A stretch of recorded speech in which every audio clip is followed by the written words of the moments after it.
Bonjour tout le monde. Alors j'ai appris hier soir que l'université était fermée aux étudiantes et aux étudiants pour la journée. Donc j'improvise un petit cours de grève, c'est-à-dire un petit cours qui vienne d'une part informer l'intelligence collective qu'on peut avoir du moment, et puis un moyen pour les unes et les autres de ne pas perdre le fil par rapport au cours de psychologie sociale de cette année. Voilà. Donc aujourd'hui, un petit cours sur l'opinion publique. On va retourner au départ de la naissance de la psychologie sociale.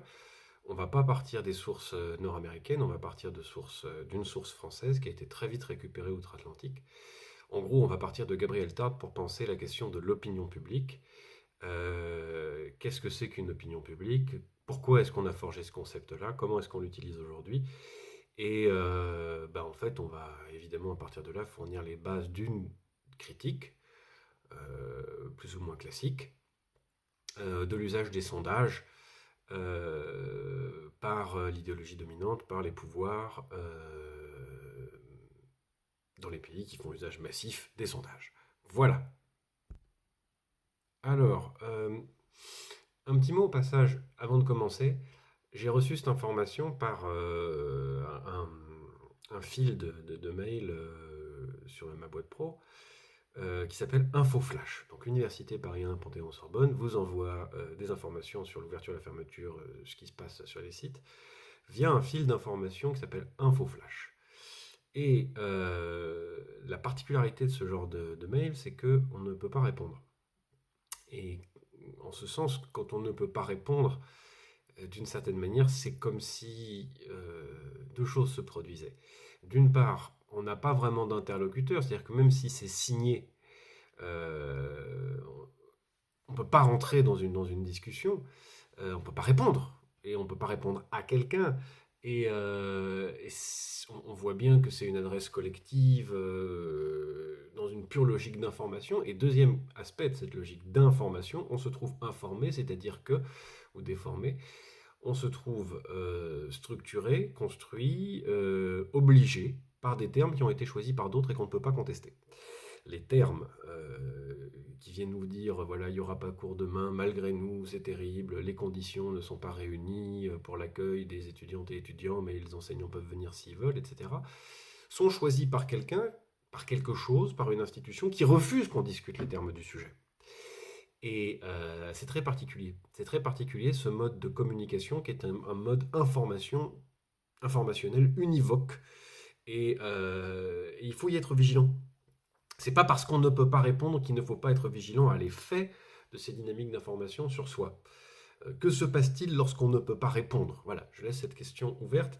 Et surtout lorsqu'on ne peut pas remettre en cause les termes du sujet, les termes, on verra que ce motif-là est hyper important dans la construction d'un sondage d'opinion et dans la manière de faire exister l'opinion publique avec des termes qu'elle n'a pas choisis. Bien. Eh ben, on va commencer. Alors, je voudrais fonctionner en quelque sorte pour ce petit cours de grève à l'envers. Partir des effets les plus généraux, des réflexions les plus vastes et aller lentement vers une analyse plus spécifique de ce que la notion d'opinion publique doit à la psychologie sociale et doit à Gabriel Tarde plus particulièrement. Je ferai très rapidement des incursions sur Gabriel Tarde dès cette toute première partie de la vidéo.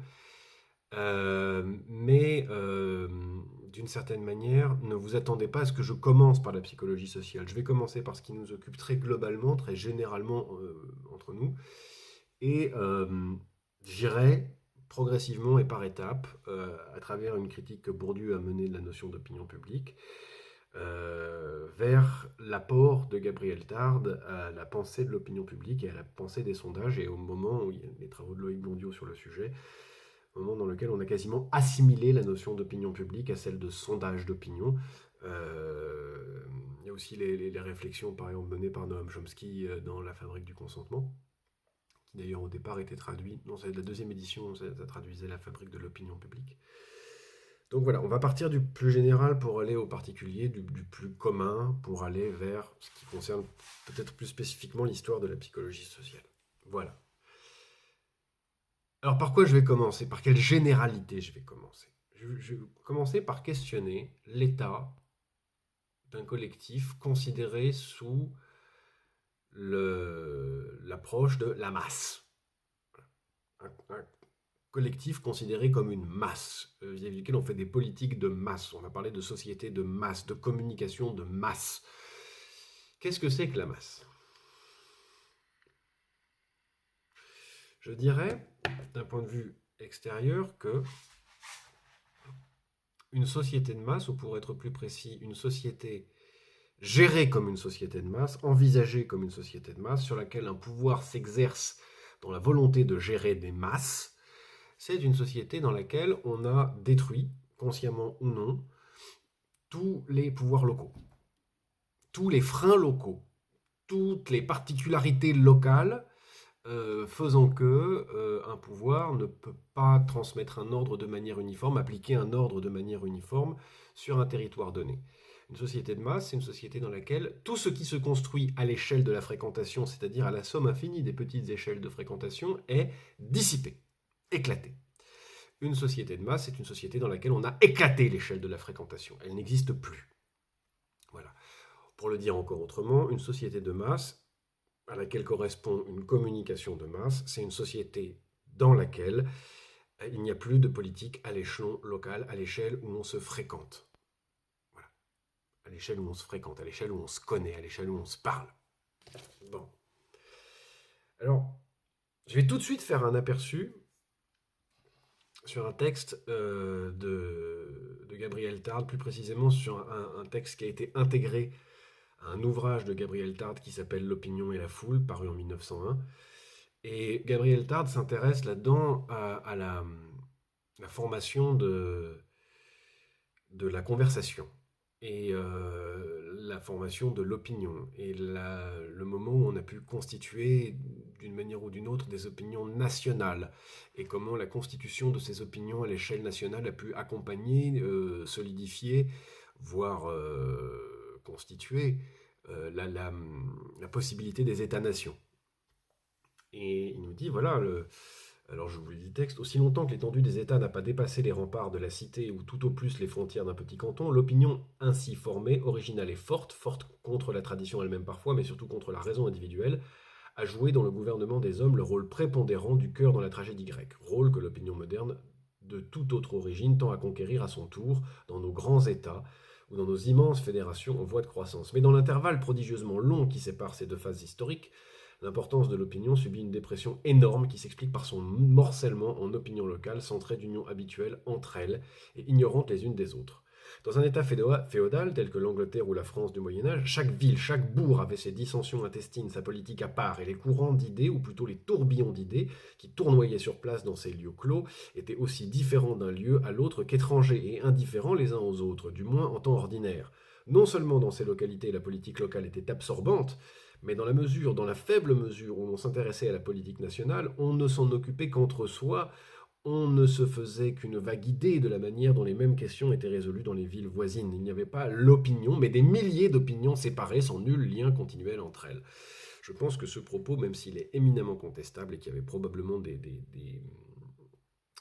le Moyen-Âge, des circulations d'idées, des circulations de manières de faire, des circulations d'idéologies entre communes, entre lieux. Un premier point important qui est de dire que ce n'est pas du tout la même chose que de vivre dans un lieu où on tente de se forger une opinion au jour le jour pour gérer les affaires courantes à l'échelle de la fréquentation, une échelle politique, mettons, qu'on peut traverser à pied, et vivre dans un échelon politique dans lequel il n'y a pas d'accès en fait au public que cette opinion est censée concerner et rassembler. Il n'y a pas d'accès tangible, matériel. La France est beaucoup trop grand. On n'a jamais affaire à la France. On a affaire à tel ou tel bout, là où on vit, là où ceci ou cela. Mais voilà, il établit déjà comme ça en 1901 une différence radicale entre la production des opinions et notoirement des opinions politiques à l'échelle locale et à l'échelle nationale. Qu'est-ce qui l'intéresse, lui, globalement? Alors, je vous fais très très rapidement le chemin. Gabriel Tarde, lui, c'est quelqu'un qui a produit essentiellement une théorie de l'imitation et de l'innovation. de l'invention. Ce qu'il va nous dire, c'est que le moteur du social, c'est un processus, donc c'est pas les faits sociaux, c'est pas la force coercitive, etc. C'est un processus d'imitation. Et il y a un premier processus créatif qui est que plus on est une structure importante qui imite une structure à côté, plus il y aura de la résistance à l'imitation et donc une forme de déformation de ce qui est imité. Et puis il y a des processus parfois d'invention où on se distingue par l'invention au lieu d'être en train d'imiter. Imitation par ailleurs qui se fait toujours du haut vers le bas, des structures dominantes aux structures dominées, qui imitent les structures dominantes. À l'intérieur de ça, il est intéressé par la manière dont se constituent des foules. Et à ce moment-là, il y a une discussion par écrit avec Gustave Le Bon, qui est le grand théoricien de la psychologie des foules à l'époque. Et donc il réfléchit à comment se forme une foule spirituelle, et au grade le plus élevé, un public, c'est-à-dire des gens qui ne partagent pas un ensemble de jugements prétendant être cohérents, mais des gens qui partagent une instruction coordonnée, ordonnée, délibérément produite, et qui forment une opinion publique éclairée d'une certaine manière. Bon. C'est dans ce cadre qu'il insère sa réflexion sur le rôle de la conversation dans l'imitation, dans la manière dont se répand une pratique, une croyance, une manière de penser, des jugements, des motivations, etc. Et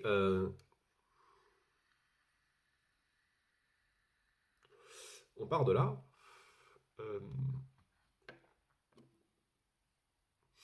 Des changements pratiques en quelque sorte, l'apparition du livre, l'apparition du journal, l'apparition des médias de masse, ont produit une transformation radicale de la production chez l'individu des motivations et des jugements. Et là où c'était quelque chose qui se construisait dans un rapport direct avec des problèmes d'organisation de la vie quotidienne, avec des problèmes politiques de première main, l'opinion devient le produit d'un travail à toute autre échelle et d'une toute autre nature à la fois. D'accord ?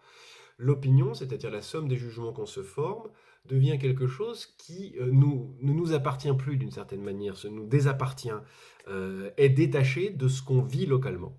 Et d'ailleurs, j'ouvre non pas une parenthèse, mais un exemple ici.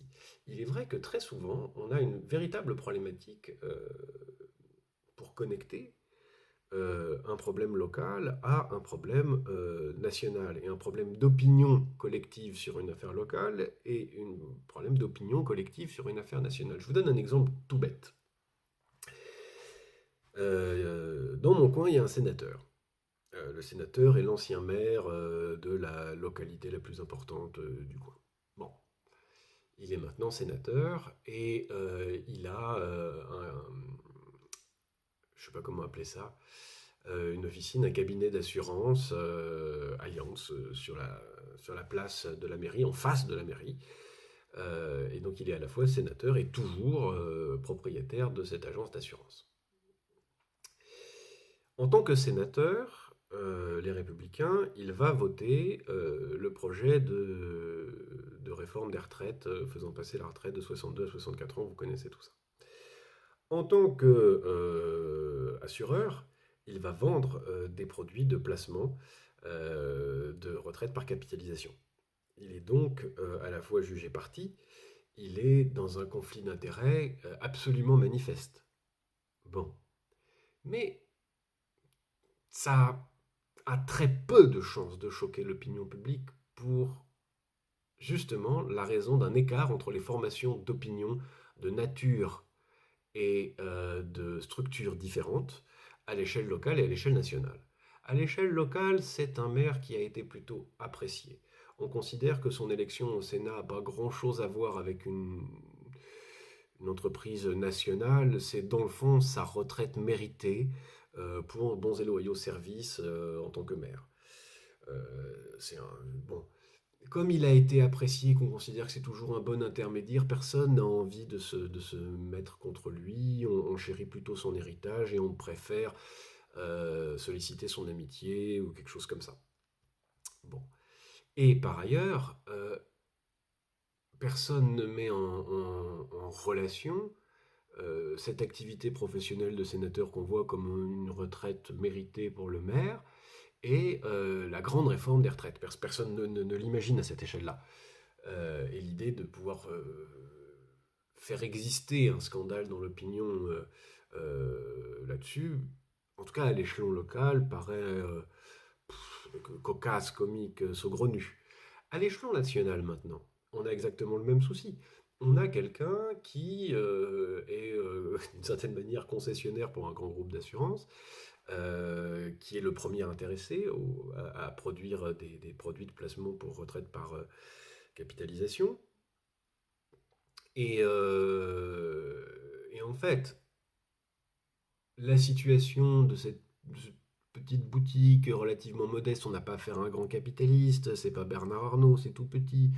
L'échelon local comme ça n'a pas de sens. Donc en fait, l'idée de se dire, par une étude de la personne, cette personne, si on confond local et national, est dans une situation de conflit d'intérêts notoire, n'est pertinente ni pour l'opinion publique nationale qui ne va pas s'intéresser à la vie d'un petit maire d'une petite commune qui est devenu sénateur, même pas par un biais parfait directement démocratique, ni à l'échelon local où on n'a pas envie d'attribuer tous les reproches qu'on pourrait faire à cette réforme des retraites à quelqu'un, surtout dans une ville qui a énormément de retraités par ailleurs. Bon, donc vous voyez, à cet endroit-là, on a une situation qui est claire et nette. Si vous l'énoncez de l'extérieur en disant, bah, écoutez, c'est quelqu'un qui détruit vos retraites parce qu'il en vend, alors là, évidemment, le conflit d'intérêts est massif.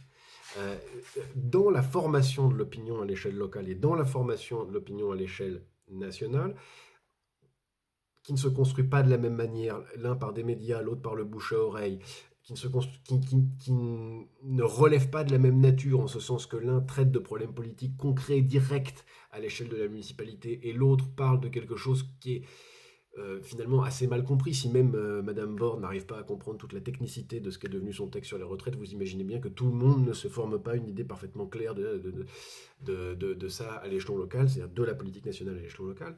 Donc, dans ce genre de pataquès, finalement, vous avez des lieux dans lesquels, pardon, des cas dans lesquels vous voyez parfaitement bien, de manière parfaitement limpide, que euh, l'opinion publique telle qu'elle se construit dans la conversation à l'échelle de la fréquentation n'est pas de même ordre, et presque incommensurable, ne peut pas communiquer avec l'opinion nationale. Elle peut le faire, mais ça relève du non-sens. Bon, j'en ai fini avec cet exemple qui n'est pas une simple parenthèse, et je retourne à mon propos sur l'opinion publique.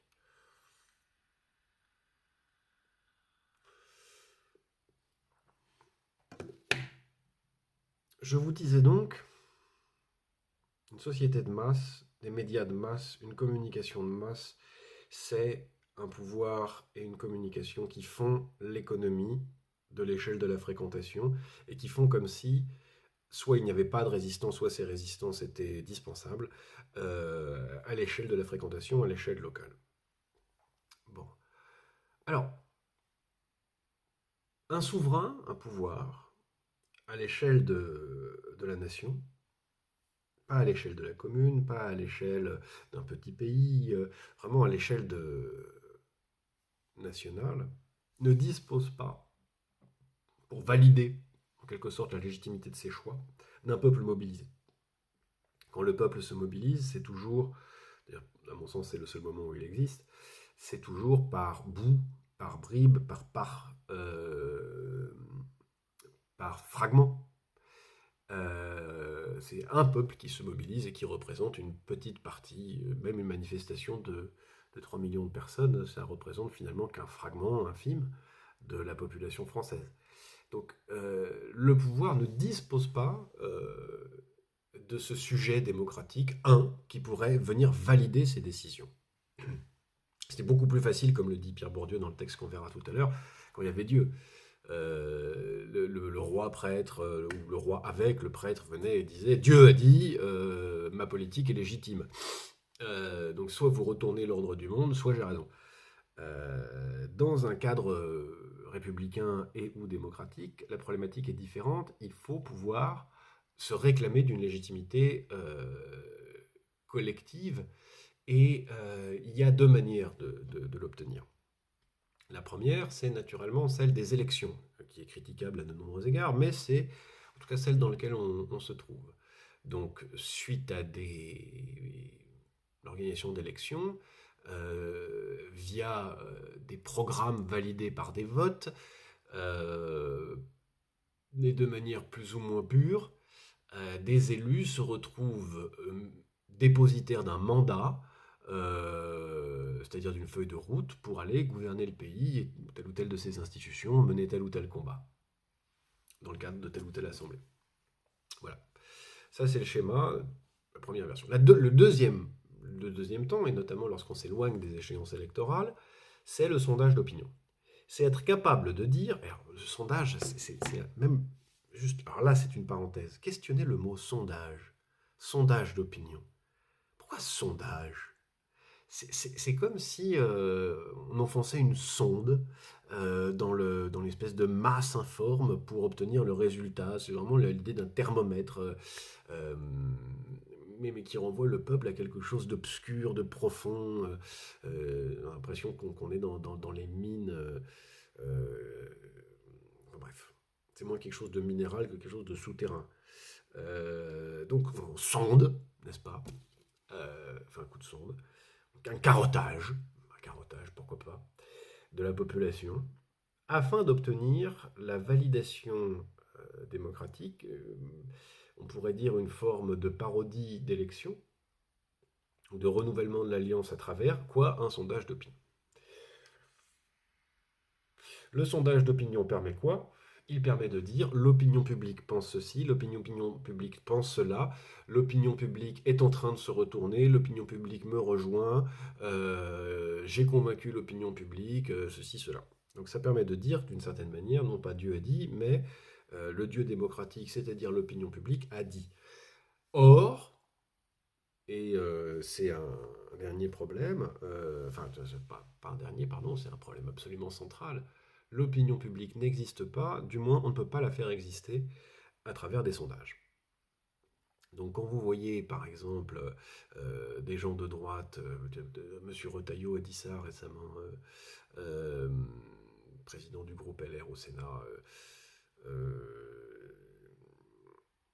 l'opinion publique va se retourner après quelques semaines de manifestations et de blocages parce que les gens en auront assez, etc., etc.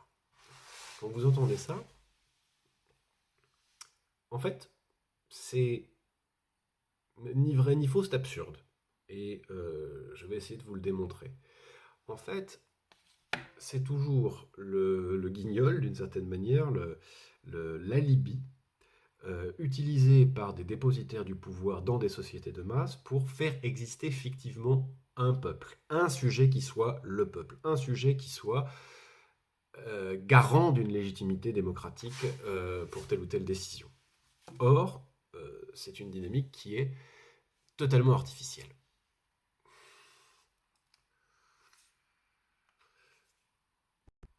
C'est le moment où on va utiliser un texte de Pierre Bourdieu, enfin c'est pas un texte d'ailleurs au départ, c'est un exposé. C'est un exposé qu'il a fait en 1972, qui a été publié en 1973 dans les temps modernes. Et c'est un exposé très simple, pour une fois avec Bourdieu, un exposé très simple des raisons pour lesquelles l'opinion publique n'existe pas. Et je précise d'emblée, il ne s'avance pas sur un sujet énorme consistant à dire dans l'absolu, il n'existe pas d'opinion publique, c'est-à-dire il n'existe pas d'ensemble de jugements cohérents. On pourrait dire le fond commun. Malgré toute la diversité géographique, démographique, sociale, culturelle, économique, etc., etc., je ne m'avance pas, je me mets à la place de Bourdieu, je ne m'avance pas dans l'idée qu'il n'existe pas dans l'absolu de fond commun et que ce fond commun n'évolue pas et qu'il ne serait pas possible au prix d'études extraordinairement précises de le faire ressortir. Je dis que l'opinion publique telle que produite, telle que matérialisée, telle que réalisée, telle que mise en scène en fait, par les sondages d'opinion n'existe pas. Alors,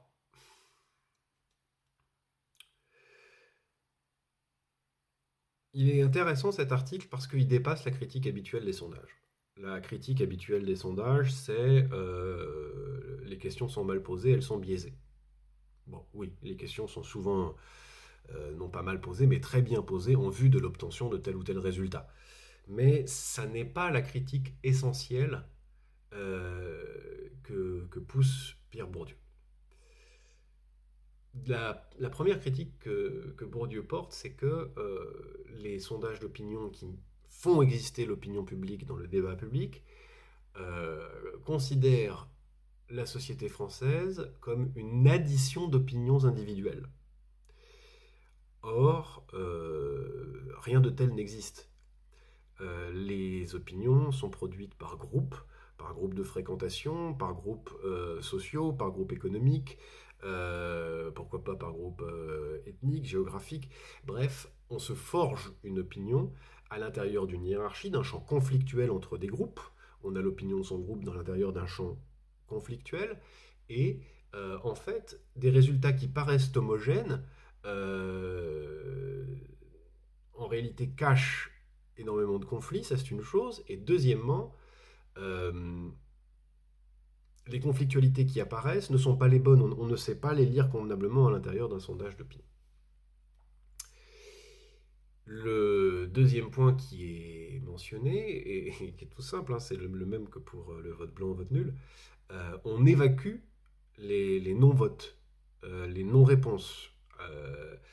On évacue du sondage comme étant non pertinent tous ceux qui n'ont pas voulu répondre en amont, en quelque sorte. On dit êtes-vous concerné par tel problème? Oui, non. Sinon, on considère l'échantillon de ceux qui ont répondu oui. Donc on élimine d'une certaine manière toutes celles et ceux qui ne répondraient pas exactement dans le champ qu'on voudrait qu'elles répondent. Il dit des choses plus brutales. Il dit aussi tout le monde n'est pas habilité à se forger une opinion. Ah, ben oui, mais ça dépend sur quel sujet. C'est tout à fait évident. Si par exemple je vous dis, est-ce que vous souhaitez que la France fasse des efforts pour être autonome en production alimentaire?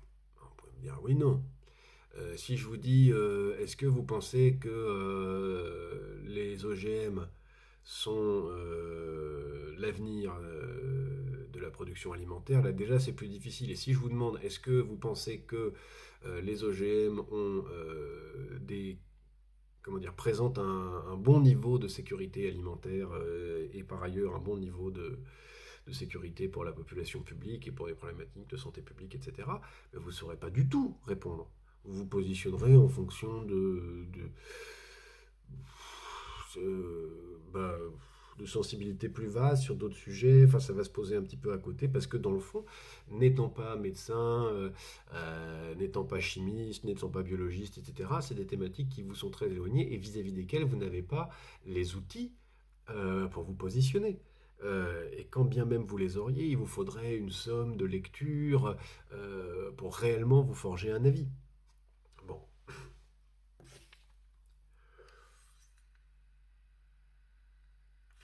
En d'autres termes, en choisissant les termes des sujets, non seulement on oriente les résultats, on oriente leur compréhension, on oriente la manière dont l'humeur est sollicitée, la sensibilité des uns et des autres, mais encore on sélectionne la zone où on va produire un jugement.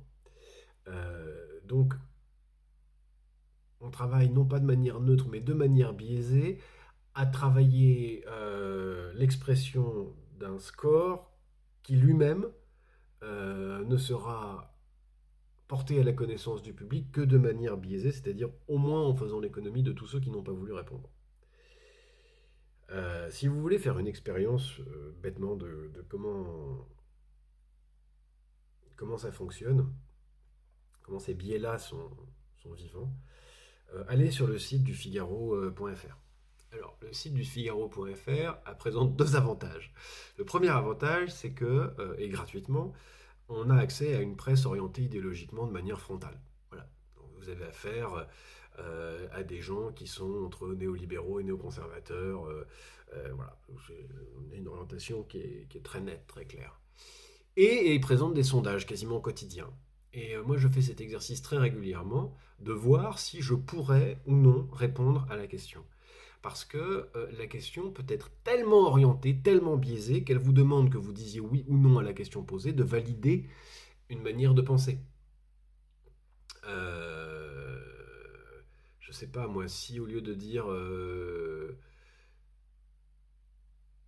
êtes-vous pour ou contre la reconduction des grèves, on dit êtes-vous pour ou contre les désordres causés par la reproduction des grèves, vous allez commencer à l'influencer. Et là, tout simplement, ça veut dire que publiquement, en disant oui, vous allez valider l'hypothèse que c'est du désordre, que c'est mal, que ça relève pas de l'ordre. Et alors là, les sondeurs du Figaro sont dans leur petit soulier. Enfin, c'est le vrai confort parce qu'ils n'ont même pas besoin d'enlever les gens qui ne se prononceraient pas, qui ne voudraient pas répondre, puisque d'emblée, ceux qui ne veulent pas répondre parce que les termes du sujet ne leur conviennent pas, ne répondent pas. En d'autres termes, ces questionnaires produisent un résultat excluant toutes celles et ceux auxquels les termes du sujet ne conviennent pas. Les termes de la question ne conviennent pas. Ça permet d'expulser tous ceux qui ne voudraient pas répondre à cette question. Ces termes n'envisagent pas le réel de cette manière-là, en fait refusent la question, le diktat de la question. D'une certaine manière, on se retrouve exactement dans la situation d'info flash, c'est-à-dire on vous informe que les termes du sujet sont ceux-là. Et puis c'est tout. Il existe des manières de poser la question qui sont des questions ouvertes et où on a des résultats infiniment plus précieux et précis. Or, ce n'est pas le but recherché. Là, on cherche à produire des légitimités à partir de l'idée qu'il existe une opinion qui irait dans tel ou tel sens. Donc on reprend avec Bourdieu, l'opinion publique n'existe pas parce que, en tout cas telle que produite par les sondages, parce que les sondages sont incapables de prendre en compte les non-répondants, parce que les sondages sont incapables de prendre en compte les conflictualités sociales à l'œuvre dans les réponses, parce que les sondages sont incapables de prendre en compte les éthos de classe qui se manifestent dans les réponses.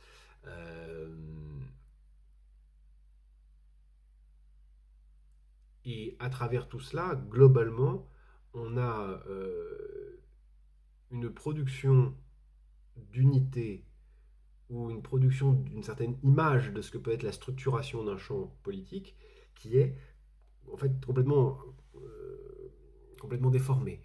Et ce qui est intéressant, c'est que ces outils-là sont de plus en plus utilisés. Que ce soit dans les périodes électorales, mais vous le voyez aussi dès qu'il y a un mouvement social. Et utiliser ces arguments-là, d'une certaine manière, c'est valider quelque chose de complètement faux, qui est que la population française serait une espèce de masse homogène, aux intérêts homogènes, et qui réagirait sur la base d'un jugement plus ou moins éclairé, en donnant des appréciations positives ou négatives sur un score de 1 à 10 ou de 0 à 10 à telle ou telle question imposée. En réalité, on peut avoir des raisons drastiquement opposées de répondre oui à la même question. Donc en fait, on produit du non-sens. Mais le problème, c'est pas tellement qu'on produise du non-sens. Le problème, c'est l'utilisation politique du non-sens comme justification des actions. Et l'autre problème, c'est le fait de faire exister une fiction, l'opinion publique, qui vient d'une certaine manière faire écran à tout ce qui pourrait localement faire l'objet de lutte, de mobilisation pour recréer une lecture locale, une lecture à l'échelle de la fréquentation des termes du sujet. En d'autres termes, une approche des sujets, une approche des problèmes, une approche des questions que je suis capable de comprendre immédiatement et de m'approprier parce que c'est produit dans mon contexte de vie. Voilà. J'y reviens, mais c'est pas pour dire, mais parmi mes voisins, c'est quand même beaucoup plus facile de comprendre les intérêts de la bourgeoisie à la réforme si on dit, ben en fait, le maire, il veut détruire votre retraite parce qu'il veut vous en vendre une nouvelle. D'un seul coup, c'est clair. Alors c'est grave, c'est pas grave, ça sera considéré comme ci ou comme ça, mais d'un seul coup, voir ce bonhomme apprécié, etc., dire, vous savez, moi j'ai intérêt à casser vos retraites parce que j'en vends, euh, ah, d'un seul coup, on comprend de quoi il s'agit. Est-ce qu'on met en commun des ressources ou est-ce qu'on fait rentrer dans le marché et là, quand on parle de retraite, tous les vieux du coin savent ce que c'est. La retraite, ben, c'est un moment où on peut s'investir dans les assos, dans le potager, etc. Puis là, c'est pas des trucs que quelqu'un dit à la télé. Tout le monde les connaît, les retraités, tout le monde sait où est-ce qu'on les trouve, à quel moment ils font leur marché, à quel moment ils achètent leur semis, à quel moment ceci, cela, gna gna gna, enfin, comment ils mènent leur vie, quoi. Euh, donc là, d'un seul coup, ça prend une matérialité qui définit les termes du sujet différemment que des données techniques sur l'index des seniors, etc., que personne, pas même Madame Borne, ne comprend totalement, puisque de toute façon, ils attendent la fin de l'espèce de mise en scène parlementaire qui a lieu pour tirer un 49.3 ou tout simplement, d'ailleurs, pour imposer le texte, même à l'intérieur du 47.1, ils ont le droit de faire ça. Bien, pause. Revenons à notre ami Gabriel Tarde et on est en 1901. On est en 1901, publication de l'opinion et la foule, et on a là un texte qui bizarrement, par ricochet, parce qu'il a beaucoup moins de succès au début du XXe siècle que les travaux d'Émile Durkheim. Enfin, en fait, c'est assez marrant. Au début, Gabriel Tarde a beaucoup plus de succès que Durkheim de son vivant, d'une certaine manière. Il va au Collège de France, enfin, tout va bien pour lui. Et puis, ces théories disparaissent au fur et à mesure que l'école durkheimienne triomphe.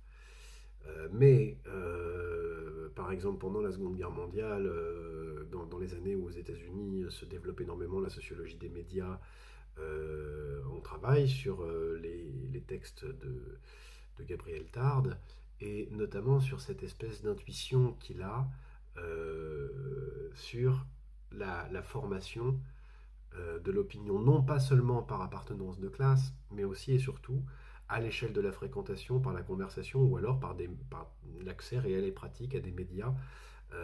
Donc vraiment, il s'est intéressé très tôt à la formation matérielle de l'opinion et au processus presque fluide de formation de l'opinion.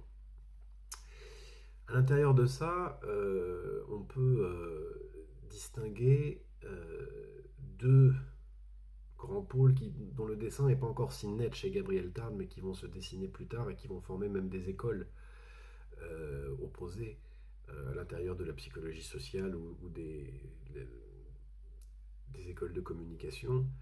Euh, le public est-il actif ou est-il passif? Chez Tarde, en fait, les deux théories fonctionnent. En tant qu'il est passif, le public est foule. D'ailleurs, c'est pas le public. En tant que l'opinion se forme dans le désordre, de manière anomique, de manière qui laisse chacun dans une certaine forme d'inconscience par rapport à ce qu'il produit et ce qu'il ingurgite, en tant que d'une certaine manière la circulation d'informations est immaîtrisée, chaotique, illimitée, alors on peut parler d'une foule ou d'une foule spirituelle, c'est-à-dire d'un objet immaîtrisable, inconscient, amoral, qui peut se comporter n'importe comment, parce que son opinion se forme d'une manière totalement immaîtrisée. Et inversement, on a l'idée d'un public qui peut être un public, là j'utilise le terme exprès, actif, capable d'organiser la mise en cohésion, la mise en cohérence, la mise en harmonie des jugements à l'échelle d'une population, de manière consciente, réfléchie, éclairée, etc. Alors, évidemment, on peut en rester à un jugement distinguant opinion de la foule et opinion publique.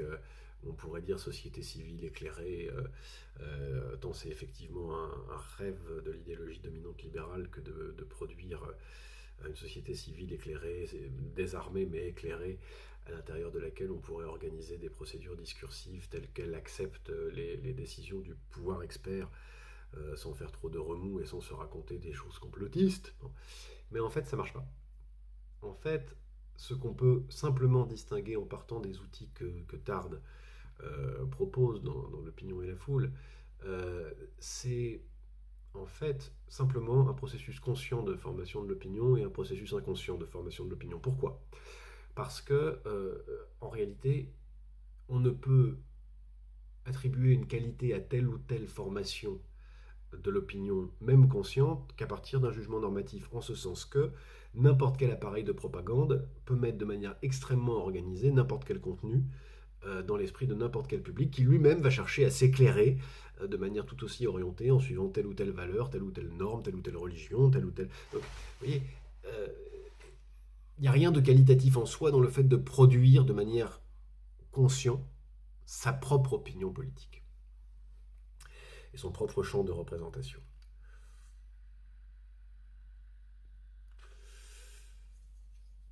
Alors,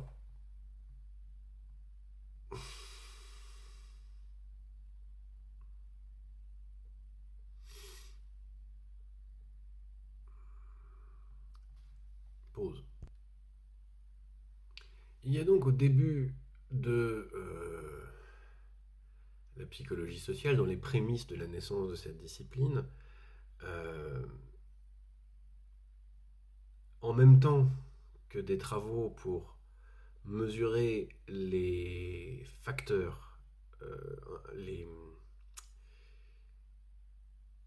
ce qui va influencer quoi, la production de motivation, la production d'action, un intérêt pour ce qui produit d'une certaine manière un fond commun de représentation, un fond commun de jugement, qu'on va appeler opinion, opinion produite collectivement, à l'échelle de la fréquentation directement, à une échelle médiatisée, c'est-à-dire à beaucoup plus grande échelle à travers l'apparition du livre et des journaux, puis des journaux télévisés, etc. etc. On a une vraie réflexion sur la manière dont se forme la capacité des individus à juger des situations et à émettre ces jugements.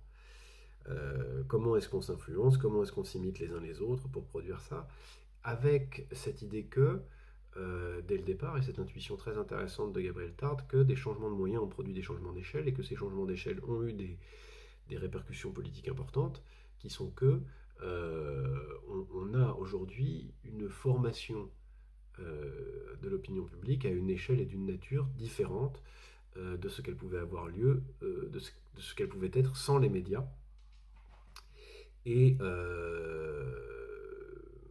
et sans les unités politiques locales qui pouvaient exister dans des régimes plus anciens. On a donc dès le départ une espèce de focus sur l'interaction entre soi et le reste des gens avec autrui, sur cette question précise de la formation des jugements. Et c'est un intérêt pour cela qui a produit une technique. D'une certaine manière, ici, vous voyez dans une approche foucaldienne le passage de, de savoir à pouvoir, le développement de techniques de connaissance de l'opinion publique, en même temps quasiment suscité par le développement de techniques d'utilisation des résultats de cette production de connaissances pour légitimer le pouvoir, pour légitimer la domination. Vous avez donc, en l'espace d'un demi-siècle en réalité, puisque vraiment le régime des sondages commence à s'imposer en réalité aux États-Unis pendant la Seconde Guerre mondiale et ailleurs, en tout cas en France, quelques décennies plus tard. Disons qu'en France, le pli se prend et s'accélère entre les années 1950 et 1970 surtout. Et donc la question, c'est comment cette interrogation sur comment cette partie de notre psyché se forme, à quelle échelle, via quels médias, finit par donner lieu au développement de techniques de mesure qui elles-mêmes, en réalité, ne peuvent exister que parce qu'elles répondent à un besoin qui est en fait l'absence de sujet de la société de masse. Voilà. La société de masse n'a pas de sujet, elle a besoin de ce sujet, elle le fait exister. Elle le fait exister par une pratique statistique qu'on pourrait dire parodique ou usurpatrice en ce sens qu'elle ne fait jamais exister quelque chose qui existe. Elle porte à la réalité, elle porte à croire que quelque chose existe qui n'existe pas.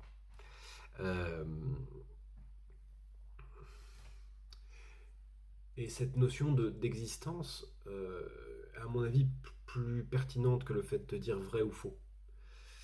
Euh, il m'arrive souvent, avec mon épouse, de lui décortiquer des méthodologies de sondage.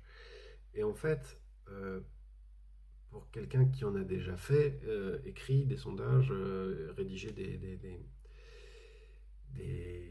méthodos pour l'IFOP, par exemple, ce qui est mon cas, on sait très bien comment on oriente deux choses. D'abord, le coût d'analyse des résultats, et deuxièmement, le type de réponse aux questions. On le sait, comment en changeant un mot, comment en connotant un mot, comment en formulant ainsi ou autrement, on va obtenir beaucoup plus de réponses positives ou beaucoup plus de réponses négatives. Et cette manière de décortiquer est d'une certaine manière enfantine, élémentaire, à tel point que, d'une certaine manière, moi, à chaque fois, je lui dis, mais non, mais attends, c'est pas malhonnête, les gens ont accès à la méthodologie. La question est biaisée, ils veulent obtenir ce résultat-là, donc ils posent cette question biaisée pour obtenir ce résultat-là, mais dans l'optique où la question est publique, bon, finalement, c'est pas complètement malhonnête. Simplement, il ne s'agit pas de produire de la connaissance des gens. C'est complètement nul et non avenu d'imaginer qu'il s'agisse de produire de la connaissance des gens. Il s'agit de produire un argument dans une controverse, d'un argument dans un conflit, un argument dans un rapport de force. On produit un sondage en cherchant simplement à avoir le résultat le plus satisfaisant, le plus utilisable possible. Alors,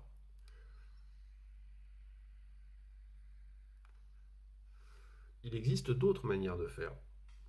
Il existe des sondages commandés de manière privée et qui n'ont pas pour but d'être publiés, où là, effectivement, les chercheurs seront libres de poser des questions qu'ils souhaitent, non pas pour obtenir tel ou tel résultat, mais pour avoir une réelle connaissance d'une situation. Ces sondages seront plus chers parce qu'on aura besoin de poser des questions ouvertes. Ces sondages seront plus chers parce qu'on aura besoin d'obtenir des cohortes qui soient réellement représentatives et pas des cohortes déjà constituées. Ces sondages seront plus chers parce qu'on évitera de procéder par des questionnaires autorépondants sur Internet, sur cohortes déjà constituées. Il faudra aller recruter des gens à qui on parlera pour comprendre le mieux possible quels sont les biais et en tenir compte, enfin les biais du questionnaire et en tenir compte dans l'analyse des résultats. Donc tout cela existe, mais d'une certaine manière, ça n'existe pas dans l'espace public. Ben oui. Voilà. Bon, ben écoutez, j'espère que ce petit propos sur les sondages d'opinion, la constitution de l'opinion publique, les sociétés de masse, euh, la nécessaire constitution d'un sujet pour la société de masse vous a éclairé. Ce que j'essaye simplement de vous dire, c'est que euh,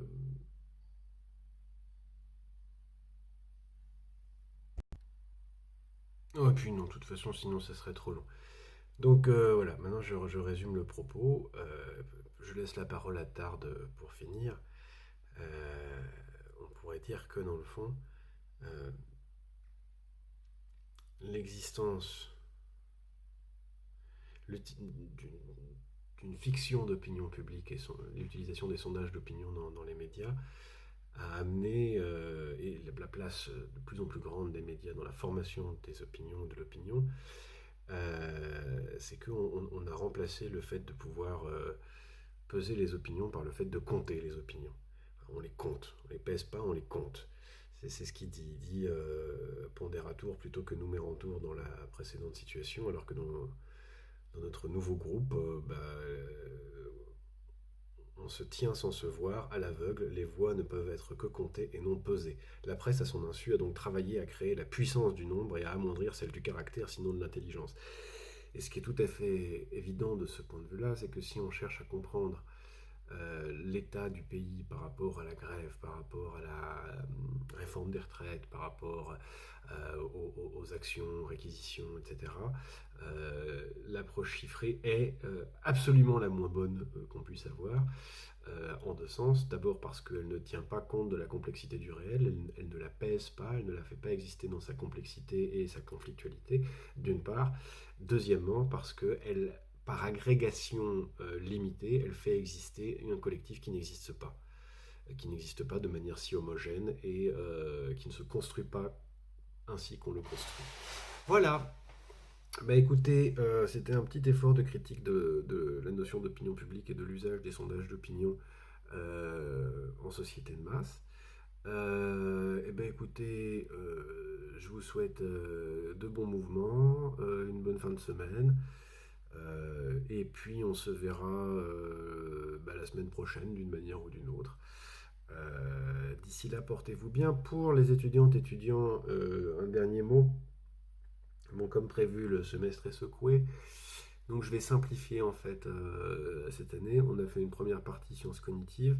On va faire 2 cours sur Gabriel Tarde. Je reviendrai sur Tarde la semaine prochaine et d'une autre manière. Et ensuite, on verra d'autres traditions de psychologie sociale, notamment attachées à la compréhension, à la production des représentations. Voilà. Et puis ensuite, on consacrera en semaine 11 une séance à des révisions, à une grande récapitulation, récapitule de tout. Et vous aurez un examen en semaine 12, donc la dernière semaine de cours, en cours, pendant la durée du cours, où rassurez-vous, vous n'aurez de questions que sur ce qu'on a pu réellement voir en cours. Voilà. Eh bien, à bientôt.